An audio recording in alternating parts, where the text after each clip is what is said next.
ಕತ್ತಲಿನ ರಾತ್ರಿ ಮುಗಿದು ಹೊಸ ಬೆಳಗಿನ ಕಿರಣ ಮೂಡುವಾಗ ಮನಸ್ಸಿನೊಳಗಿನ ಎಲ್ಲ ಕಳವಳಗಳು ಹೊಸ ಆಶೆಯಾಗಿ ಬದಲಾಗುವಾಗ ಬೇವು ಬೆಲ್ಲದ ರುಚಿಯಂತೆ ಜೀವನದ ಸಿಹಿ ಕೈ ಕ್ಷಣಗಳನ್ನು ಸ್ವೀಕರಿಸುವ ಒಂದು ಹೊಸ ಧೈರ್ಯ ಹುಟ್ಟುವಾಗ ಹಳೆಯ ನೋವುಗಳು ಮಸುಕಾಗಿ ಹೊಸ ಕನಸುಗಳು ಮೂಡಿಬರುವ ಕ್ಷಣದಲ್ಲಿ ನಮ್ಮ ಜೀವನಕ್ಕೆ ಹೊಸ ಅರ್ಥ ಕೊಡುವ ಈ ಯುಗಾದಿ ಹಬ್ಬ ಬರುತ್ತದೆ.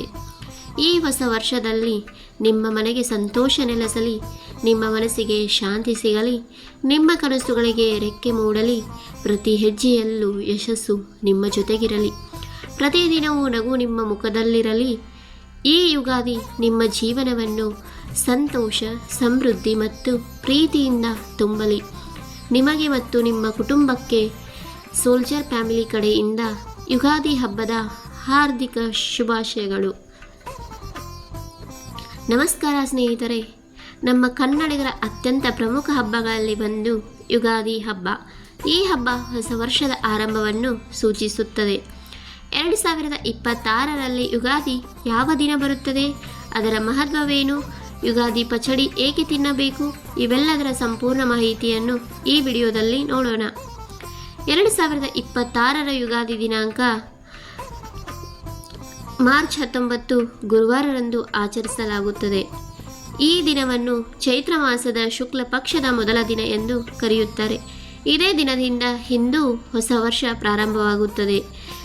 ಹಿಂದೂ ಧರ್ಮದಲ್ಲಿ ಜನವರಿ 1ಕ್ಕೆ ನಾವು ಹೊಸ ವರ್ಷವನ್ನು ಪ್ರಾರಂಭ ಮಾಡುವುದಿಲ್ಲ. ಪಂಚಾಂಗದ ಪ್ರಕಾರ ಮತ್ತು ನಮ್ಮ ಹಿಂದೂಗಳ ಪ್ರಕಾರ ಹೊಸ ವರ್ಷವು ಯುಗಾದಿ ದಿನದಿಂದ ಆರಂಭವಾಗುತ್ತದೆ.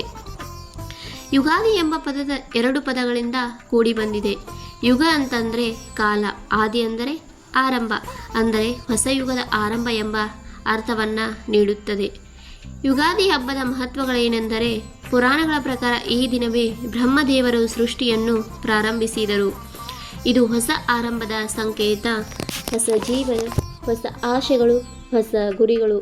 ಈ ದಿನ ಪಂಚಾಂಗವನ್ನು ಕೇಳುವುದು ಮುಖ್ಯ. ಇದನ್ನು ಪಂಚಾಂಗ ಶ್ರವಣ ಎಂದು ಕೂಡ ಕರೆಯುತ್ತಾರೆ. ಯುಗಾದಿ ಹಬ್ಬವನ್ನು ಆಚರಣೆ ಮಾಡುವಾಗ ಮನೆಯನ್ನು ಹಬ್ಬದ ಮುಂಚೆ ಸ್ವಚ್ಛ ಮಾಡಬೇಕು. ಬೇವಿನ ಎಲೆ, ಮಾವಿನ ತೋರಣ, ಬಾಗಿಲಿಗೆ ತೋರಣ ಕಟ್ಟುತ್ತಾರೆ. ಇದು ಶುಭ ಸಂಕೇತವಾಗಿದೆ. ಯುಗಾದಿ ದಿನ ಹಳ್ಳಿಗಡೆ ಕಳೆ ಆಯಿತು, ನಮ್ಮ ಮನೆಗಳ ಬಾಗಿಲಿಗೆ ಮಾವಿನ ತಳಿಲು ತೋರುಗಳಂಥ ಅಲಂಕಾರವನ್ನು ಮಾಡುತ್ತೇವೆ. ಎಣ್ಣೆ ಸ್ನಾನ ಮಾಡಿ ಬೆಳಗ್ಗೆ ದೇವರ ಪೂಜೆಯನ್ನು ಕೂಡ ಮಾಡುತ್ತೇವೆ.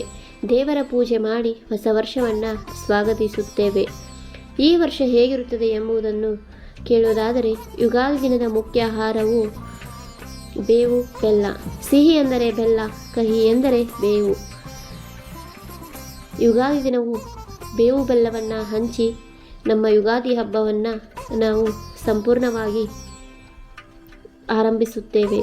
ಇದರ ಅರ್ಥ ಜೀವನದಲ್ಲಿ ಎಲ್ಲ ರೀತಿಯ ಅನುಭವಗಳು ಬರುತ್ತವೆ. ಹೊಸ ಬಟ್ಟೆ ಧರಿಸುವುದು, ಸಂಬಂಧಿಕರ ಮನೆಗೆ ಭೇಟಿ ನೀಡುವುದು, ವಿಶೇಷವಾದಂಥ ಊಟ ಮಾಡುವುದು, ಹಬ್ಬದ ಸಂಭ್ರಮ. ಯುಗಾದಿ ಹಬ್ಬದ ನಮ್ಮ ಜೀವನದಲ್ಲಿ ಹೊಸ ಬೆಳಕನ್ನು ತರುತ್ತದೆ. ಹೊಸ ಆಸೆಗಳು, ಹೊಸ ಗುರಿಗಳೊಂದಿಗೆ ನಾವು ಮುಂದೆ ಸಾಗಬೇಕು. ಸ್ನೇಹಿತರೆ, 2026ರಲ್ಲಿ ಯುಗಾದಿ ಹಬ್ಬವನ್ನು ಮಾರ್ಚ್ 19 ಗುರುವಾರದಂದು ಆಚರಿಸುತ್ತೇವೆ. ಮಾರ್ಚ್ 18ರ ರಾತ್ರಿ ಸುಮಾರು 10:30ರ ನಂತರ ಆರಂಭವಾಗುತ್ತದೆ. ಆದರೆ ನಮ್ಮ ಸಂಪ್ರದಾಯದ ಪ್ರಕಾರ ಹಬ್ಬವನ್ನು ಮುಂದಿನ ದಿನ ಬೆಳಗ್ಗೆ ಅಂದರೆ ಮಾರ್ಚ್ 19ರಂದು ನಾವು ಯುಗಾದಿ ಹಬ್ಬವನ್ನು ಆಚರಿಸುತ್ತೇವೆ. ಪೂಜೆ ಮಾಡಲು ಉತ್ತಮವಾದಂಥ ಸಮಯವೆಂದರೆ ಬೆಳಗ್ಗೆ 6:30ರಿಂದ 9:30ರವರೆಗೆ ಪೂಜೆಯ ಉತ್ತಮವಾದಂಥ ಸಮಯವಿದೆ. ಪಂಚಾಂಗದ ಪ್ರಕಾರ ಬೆಳಗ್ಗೆ 7 ಗಂಟೆಯಿಂದ 10:30ರವರೆಗೂ ಕೂಡ ನೀವು ಪೂಜೆಯನ್ನು ಮಾಡಬಹುದು. ಅಂದರೆ ಸಿಂಪಲ್ ಆಗಿ ಹೇಳಬೇಕಂದ್ರೆ ಮಾರ್ಚ್ 19 ಬೆಳಗ್ಗೆ ಯುಗಾದಿ ಹಬ್ಬವನ್ನು ನಾವು ಆಚರಣೆ ಮಾಡಬೇಕಾಗುತ್ತದೆ. ನಿಮಗೆ ಈ ವಿಡಿಯೋ ಇಷ್ಟವಾದರೆ ಲೈಕ್ ಮಾಡಿ, ಶೇರ್ ಮಾಡಿ, ಕಮೆಂಟ್ ಹಾಕಿ. ಹಾಗೆ ನನ್ನ ಚಾನಲನ್ನು ಸಬ್ಸ್ಕ್ರೈಬ್ ಮಾಡಿಕೊಳ್ಳಿ. ಹಾಗೆ ನಿಮ್ಮ ಫ್ಯಾಮಿಲಿ ಫ್ರೆಂಡ್ಸ್ಗೂ ಶೇರ್ ಮಾಡಿ. ಮತ್ತೊಂದು ಹೊಸ ವಿಡಿಯೋವೊಂದಿಗೆ ಸಿಗ್ತೀನಿ. ಅಲ್ಲಿವರೆಗೂ ಟೇಕ್ ಕೇರ್, ಬಾಯ್ ಬಾಯ್. ಮತ್ತೊಂದು ಸಾರಿ ಎಲ್ಲರಿಗೂ ಹ್ಯಾಪಿ ಯುಗಾದಿ.